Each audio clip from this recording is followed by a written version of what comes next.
You get used to weird calls in a small town. Domestic disputes that end with somebody unconscious on the front lawn. Drunk drivers wrapped around light poles, still arguing that they were not behind the wheel. The occasional drug house that would go up in flames. Chemicals cooking too hot in some idiot's garage.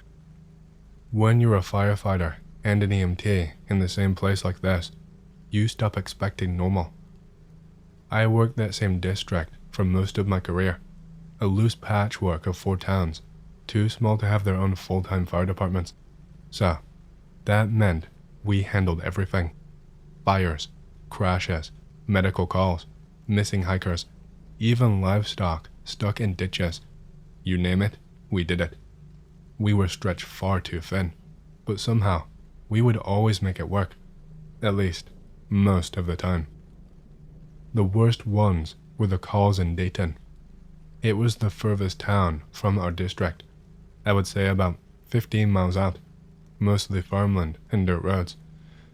The people who lived out there did not like outsiders, did not like the government, and especially did not like cops. They would call us if they were dying, sometimes not even then. Whenever we got a dispatch for Dayton, we knew it was going to be bad, and that night, in particular, was no different.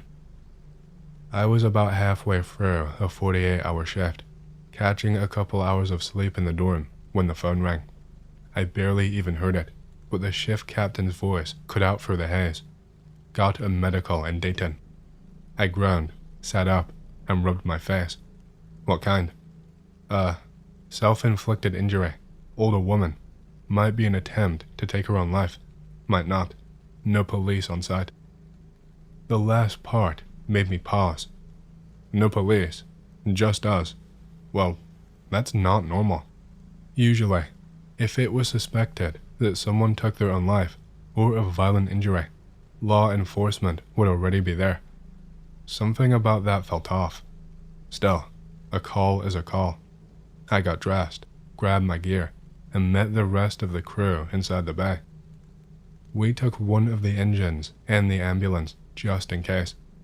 Dayton was a long drive, and out there, you did not want to be short on supplies. The town itself was dead when we arrived. I guess it always was. No streetlights, barely any movement, just rows of dog trailers and rusted out cars slowly sinking into the dirt. Finally, at the very back of the park, we saw it. A single trailer, lit up like a stage. Every window spilling light out into the night. That was our call. I killed the siren, but left the emergency lights on as we pulled up. The place looked like it had been rotting there for years. Siding was warped, windows streaked with grime, trash littered the yard, empty bottles, cigarette packs, a broken plastic chair tipped over near the steps. As I got closer, we heard the shouting. It was coming from behind the trailer, a voice, raspy and furious, punctuated with pain-filled groans.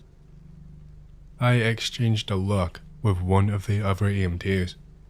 I think we both knew in that moment it was not going to be a normal call. We grabbed the med bags and stepped out into the thick night air. The whole trailer park had that familiar stink, hot metal, burnt oil, something rotten underneath it all. As we approached the trailer, the shouting grew clearer. A man's voice, high-pitched and shaking with either rage or pain. No, that is not how it happened. He tried to kill me, god damn it. We rounded the corner and saw them. The first thing I noticed was the old man, slumped against the side of the trailer, legs sprawled out, head tilted at this odd angle. Blood ran down the side of his face, dripping off of his chin, staining the gaudy fabric of the dress he was wearing. Because, yeah, he was in a dress, a short red one, satin, or something close to it. His legs were hairy, except for a pair of cheap plastic heels that had fallen off his feet.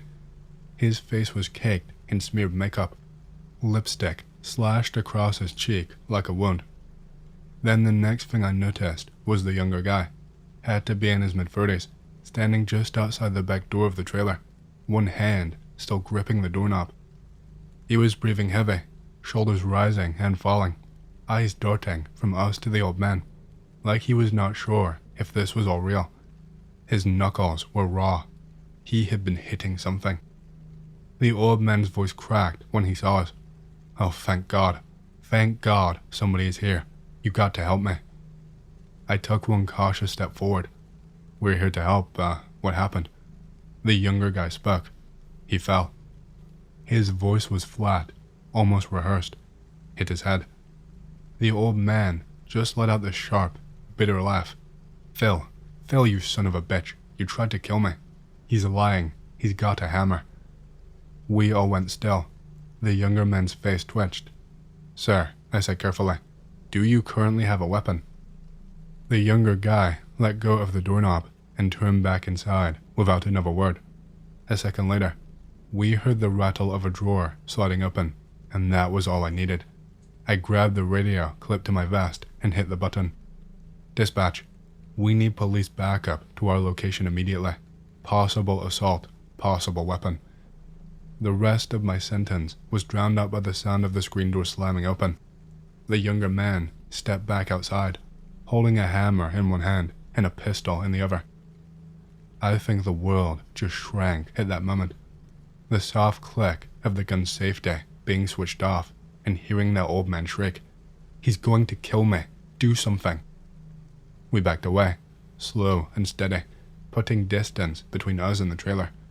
The fire engine was still running out front, and I never wanted to be back inside a locked vehicle so badly throughout my entire life. But those two men were not paying attention to us anymore. The old man dragged himself upright, racing himself against the trailer. His fake eyelashes were coming loose, lipstick smeared across his chin. "Crazy little bastard," he spat. "You're high, aren't you? This is what I get, huh? This is what I get for taking care of you for all these years." The younger guy's jaw tightened up. "You're going to leave me?" "Of course I was going to leave you. I got a wife, you idiot. A life. You said you loved me." The old man then barked out a loud, bitter laugh. "You think love is sneaking into my house at 2 a.m. You think love is keeping this sick little game going." My hand stayed on the radio, fingers clenched around it so tightly they started to ache. "Where the hell are the cops?" I muttered to one of the other EMTs. He shook his head. The argument was growing louder. The old man was moving now, circling, trying to keep the trailer wall between himself and the other guy. "Put it down," he said. "Put it down and we talk. We figure it all out." "I ain't lying," the younger guy shouted. "You know I care about you. You know I do." The guy hesitated, just for a second, and then the older man lunged. It happened fast, a scramble of limbs, a scuffle in the dirt, the hammer swinging, then gunshots, 2 and 3. The echo slammed against the surrounding trailers, bounced off the metal walls, making the whole world shake. Then, the silence that followed. We both ran, not waiting to see what was going to happen next, quickly bolting for the fire engine and piling in, locking the doors behind us. My ears were still ringing from those gunshots. That is how close I was. "Jesus Christ," one of the guys whispered. The police were 2 minutes out, 2 minutes too late. We sat inside the engine, locked in, not saying a word, listening. The only sound was the distant echo of those gunshots still rattling through my head. The sirens then started up soon after, growing louder as they closed in. Red and blue lights washed over the cracked asphalt and rusted trailers. 2 sheriff cruisers rolled in fast, stopping just short of the scene. A deputy then stepped out, one hand on his holster, scanning the area. His eyes landed on us in the cab, and he jerked his chin in this silent question. We shook our heads. No, we weren't hurt, but yeah, something real bad had just gone down. A second deputy joined him, shotgun in hand. Then they moved in tandem, circling around back, weapons drawn, calling out warnings that were met with nothing. Absolute silence. The rest of us just stayed put, watching through the windshield, waiting for something, anything, to move back there. Eventually, one of the deputies came back out through the trailer's front door, and he was not in a hurry, and that was enough to tell me what had happened. Another deputy came behind him, the younger man in cuffs, his face blank, hands slick with blood. The front of his shirt was covered in it. He looked like he was not there, like he was somewhere far away, floating through the moment, like it was not even real.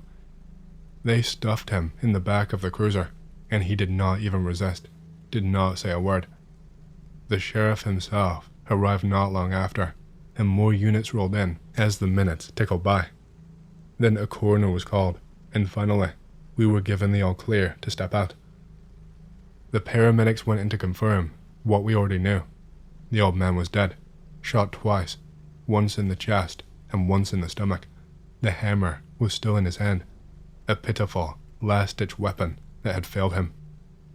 We were not really needed anymore, so we left. I could not shake it though. I could not stop thinking about that old man and the look in his eyes when he begged us for help.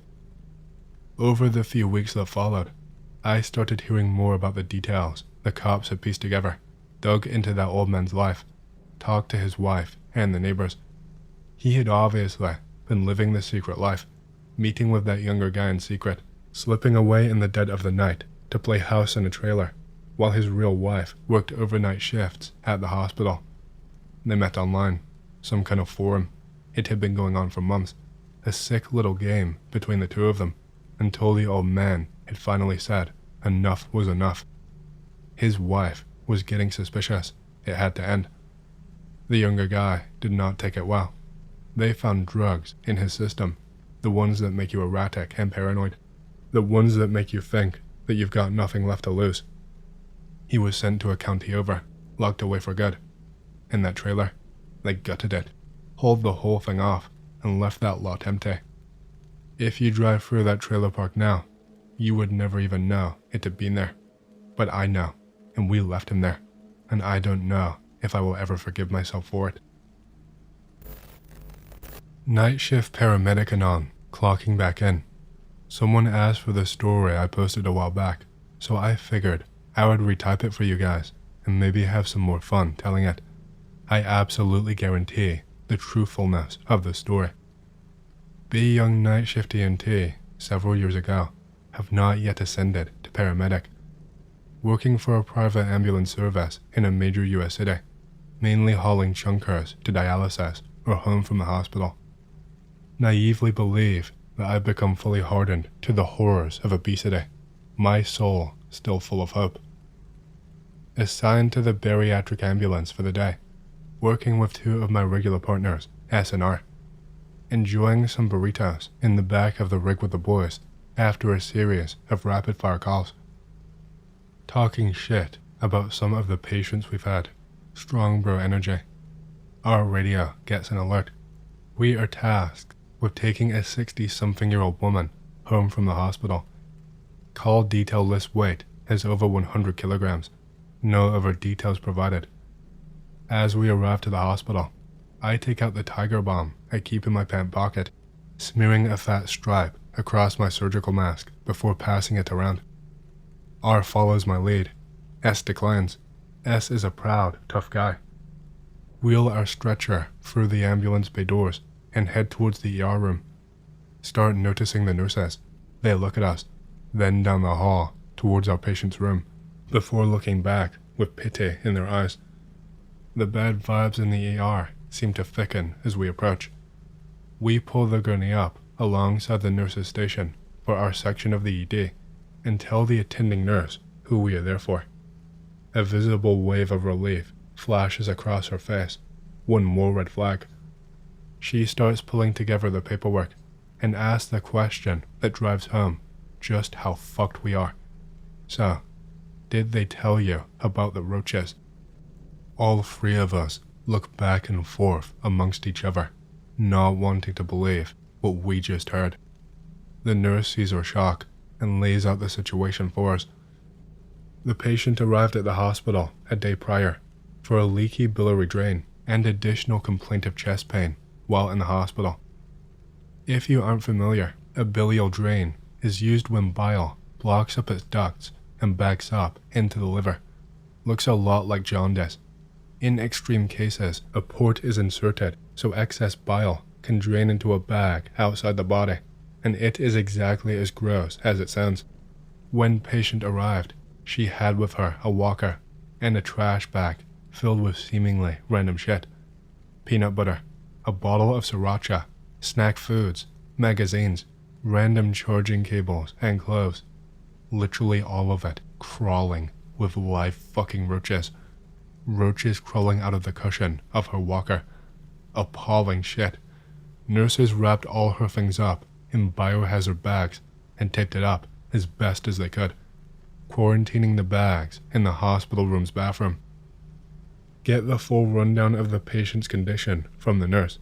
COPD, CHF, diabetes, Hep C, hypertension, all the greatest hits. Eventually, we can't stall for time anymore, and we have to meet our patient.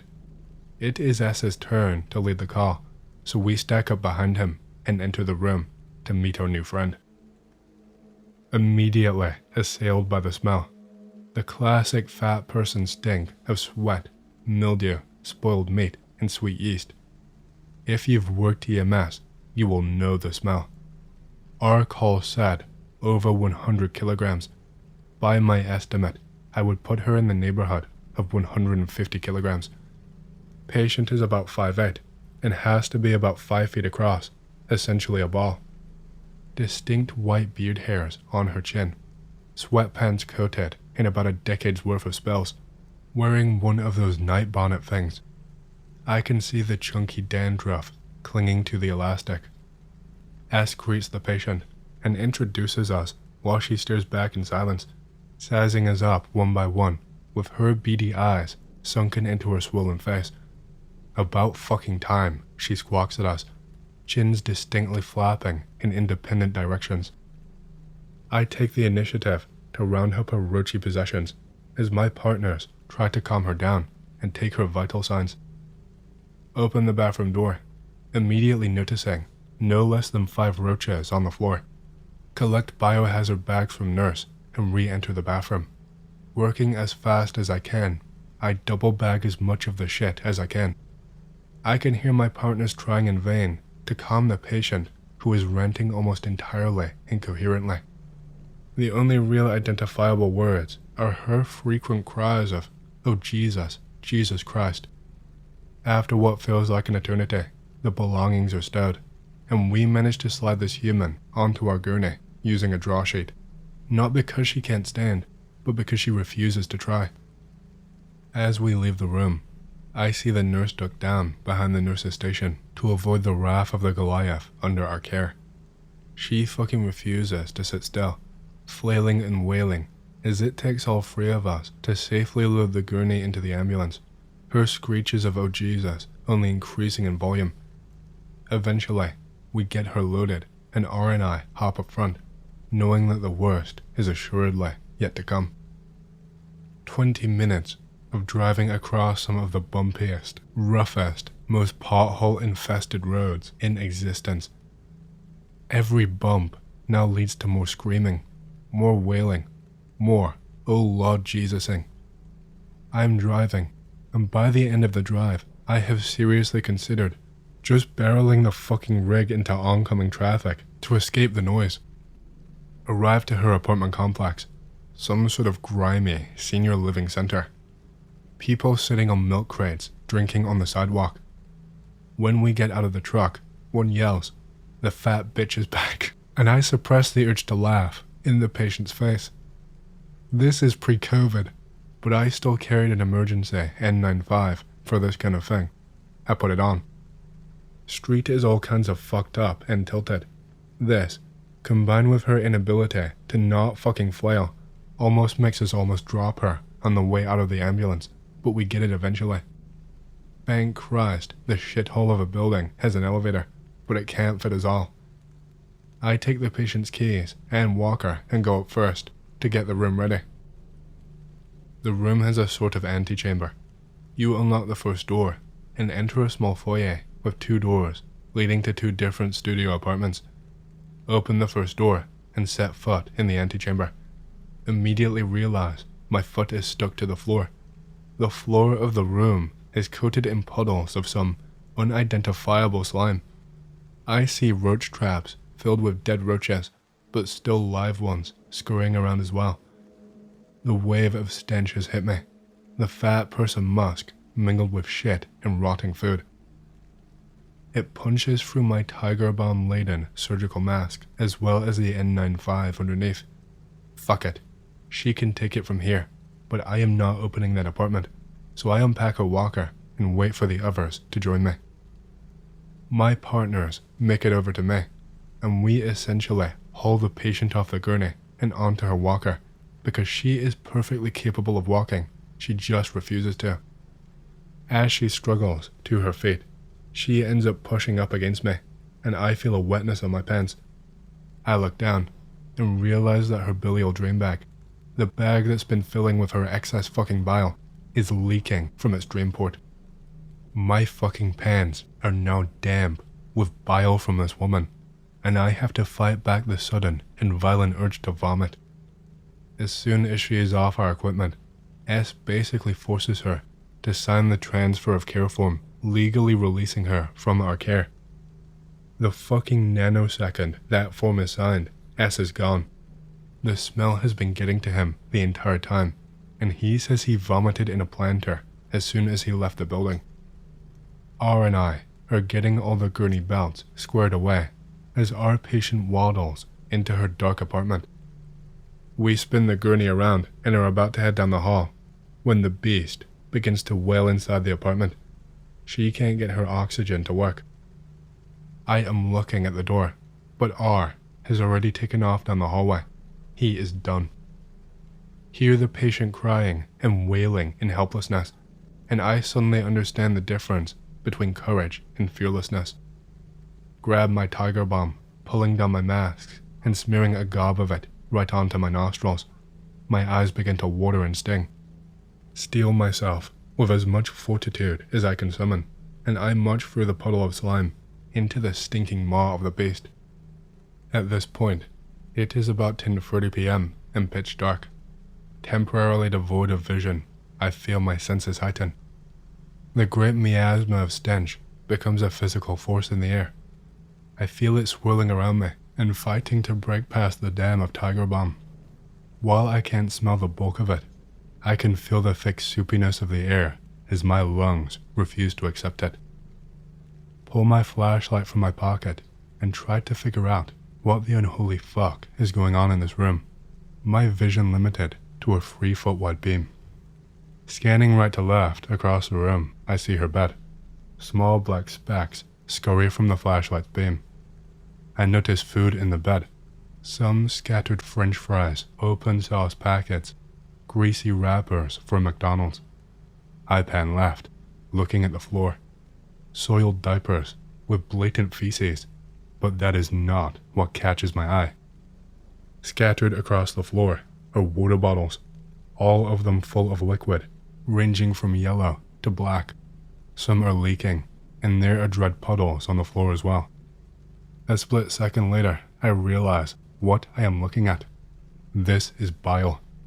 She has been draining her bile sac into water bottles and leaving them on the floor to putrefy. I am regretting my decision to help her. An animal instinct to flee is building inside, but I managed to fight it back down. The patient is in the corner of the room with an oxygen condenser that she can't get to start. I don't think. I just charge over to her, having to pry my boots from the floor with each step. I realize the fault is a surge protector that has been flipped off.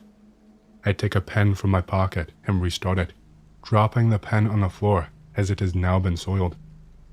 As the oxygen condenser starts, I turn to leave, and that is when I see it. The crown jewel, the bucket. In the kitchen corner of this studio apartment, surrounded by a mound of loose wadded up toilet paper, there is a Home Depot brand Homer's multi-purpose bucket, and above that bucket, there is a commode seat, the kind used in a hospital for patients who can sort of move but cannot walk to the bathroom. I am a tall man, and from across the small room, I can see down into this bucket, and I see shit. This bucket, crafted and built with dreams of helping craftsmen pursue their skills, is 3/4 of the way filled with the nearly liquid shit of a dying, obese caricature of a human. I am legitimately staggered and stop and stare. This is the final straw. I could see the diapers, the bottles, the bugs, and the rot, but to have this final great shame seen by another human was too much for her. Finally, after 60-something years of pure degeneracy and filth, I had found the one tiny shred of shame she still felt about her life. She screams something, I don't know what, and she throws a paper takeout bag at me. I hear her yell, "Get out," and I don't need to be asked twice. I bolt from the room as quick as I can on my shaky legs and stagger down to the street where S and R are waiting. S is sitting slumped over on the bench seat, clearly sick. R is laughing his ass off and starts to ask for the details. All I can do is sit down. I don't feel sick anymore, just saddened and shaken by the reality of just how atrocious life can be. I was able to tell them about the state of the apartment after about 20 minutes of sitting and thinking. We ended up contacting APS, and I don't know what happened beyond that. But that was the moment that really showed me that no matter how hardcore and experienced you think you are in EMS, there is always something out there, darker and more vile than you are prepared to handle. Hey, I hope you've enjoyed the story so far. If you do and you want to hear more, please leave a like and subscribe to my channel, and leave a comment down below, as it lets the algorithm know that you like my content and it promotes it to more people. My goal for the channel is to hit 50,000 subscribers, and we're closing in fast, so thank you, and back to the stories. Yes, I am a resident in a government hospital in Syria. We mostly get war injuries from northern villages / Turkish borders and handle the people in the coastal Latakian region.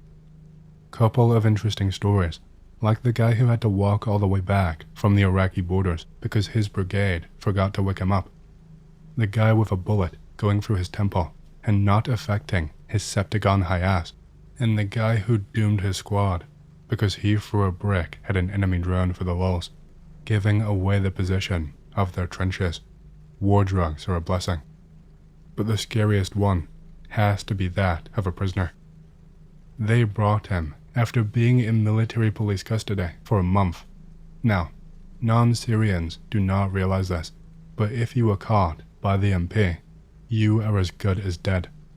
They handle all the dangerous inmates, Islamic Brotherhood, Al-Qaeda, etc., and are trained to kill without thinking twice. Anyway, greentext. Late shift, about 1 a.m. Guy was brought in an Opel station car, secret police car, and not an ambulance. He is thrown on a couch in the waiting room, seemingly unconscious until he started muttering. Prison doctor who escorted him told us that he was electrocuted, and no one knows what happened to him after that. We roll him onto a stretcher and take him to the ER. Guy is visibly suffering. He tried to bite my colleague.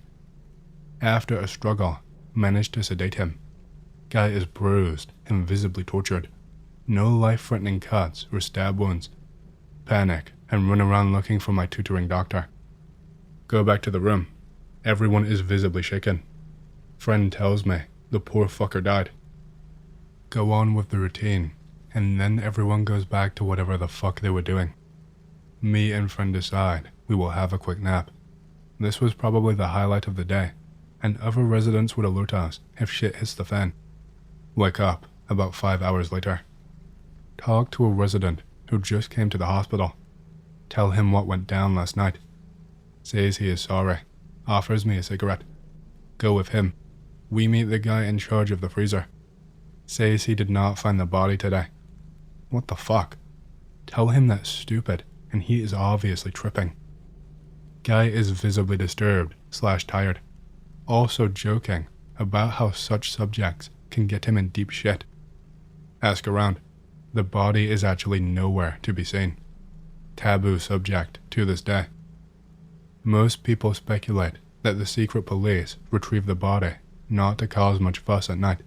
even though the security insists no one entered, and definitely no one left with a body, though it makes sense if he was instructed to lie. I believe it's a cover-up, organized with the hospital management.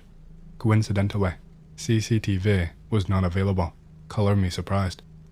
Can't bring it up here in public or among other staff, but me and my colleague believe in this theory.